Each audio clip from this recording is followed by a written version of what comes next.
वो उनकी शादी की सालगिरह का दिन था। पति पत्नी एक दूसरे से नाराज थे। कुछ देर पहले दोनों में किसी बात पर जोरदार बहस हुई थी और ये नाराजगी उसका ही नतीजा थी। दोनों की शादी को 5 साल हो चुके थे। इन 5 सालों में उनका प्यार धुंधला पड़ने लगा था। प्यार की जगह शिकायतों ने ले ली थी। दोनों ये बात अच्छी तरह जानते थे और चाहते थे कि उनके रिश्ते में वो पहले वाली बात आ जाए, लेकिन लाख कोशिशों के बावजूद उनके रिश्ते में खटास बढ़ती जा रही थी। उस समय पति बालकनी में खामोश खड़ा था। पत्नी उसके पास आई और उसे एक डायरी देते हुए बोली, मैं इन रोज रोज के झगड़ों से तंग आ चुकी हूँ। जरूर हम दोनों में कुछ खामियां हैं जिन्हें हमें दूर करना होगा, तभी हमारा रिश्ता बच पाएगा। मैं चाहती हूँ कि अगले 1 साल में तुम्हें मुझ में जो भी कमियां दिखाई पड़े वो तुम इस डायरी में लिख देना।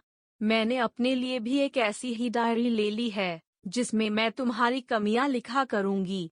अगले साल अपनी शादी की सालगिरह के दिन हम एक दूसरे की डायरी पढ़ेंगे और उसमें जो भी कमियां लिखी होंगी उस पर चर्चा करेंगे और उन्हें सुधारने की कोशिश करेंगे। पति तैयार हो गया।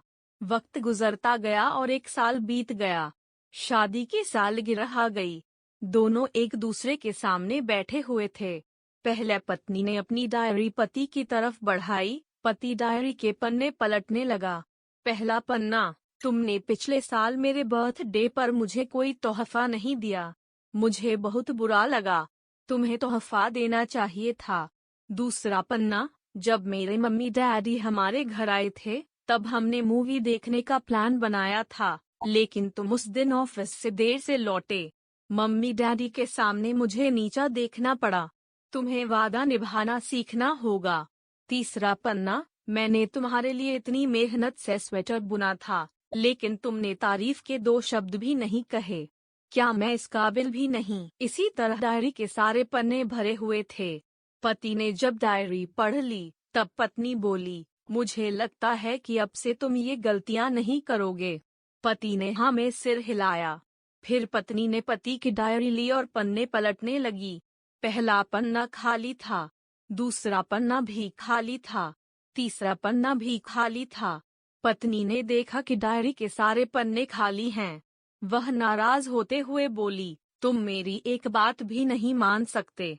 मैंने साल भर कितनी मेहनत से पूरी डायरी लिखी और तुम एक पन्ना भी नहीं लिख सके। पति ने कहा, आखिरी पन्ना खोलो, उस पर मैंने सब लिख दिया है। पत्नी ने आखिरी पन्ना खोला और पढ़ने लगी। उसमें लिखा था, डियर, चाहे तुमसे जितनी शिकायतें करूं, तुमसे जितनी बहस करूं, सच है कि मैं तुम्हारा दिल से आभारी हूं, क्योंकि इतने सालों में तुमने मुझे और मेरे परिवार को बहुत प्यार दिया है। इसलिए इस डायरी में लिखने के लिए मेरे पास कुछ नहीं है। ऐसा नहीं है कि तुम में कोई कमियां नहीं, लेकिन तुम्हारे प्यार, समर्पण और त्याग के सामने वो सारी कमियां बौनी हैं। हजारों कमियां हैं मुझ में, इसके बावजूद तुम मेरी परछाई बनकर हरदम मेरे साथ रहती हो। भला अपनी परछाई की भी कोई कमी निकालता है? तुम जो हो, जैसी हो, मैं तुम्हें बहुत प्यार करता हूँ और इसी तरह तुमसे लड़ते झगड़ते और प्यार करते अपनी सारी जिंदगी गुजार देना चाहता हूँ। उम्मीद है तुम मुझे और मेरे परिवार को यूं ही प्यार करती रहोगी। ये पढ़कर पत्नी की आंखों में आंसू उमड़ आए। उसने उसी समय अपनी डायरी पति के हाथ छीन ली और उसे जला दी। साथ में वो सारी शिकायतें भी जो इतने सालों से उसके मन में दबी हुई थी। पति पत्नी दोनों ने फैसला किया कि वे जैसे हैं वैसे ही एक दूसरे को स्वीकार करेंगे, अच्छाइयों के साथ, कमियों के साथ और ढेर सारे प्यार के साथ।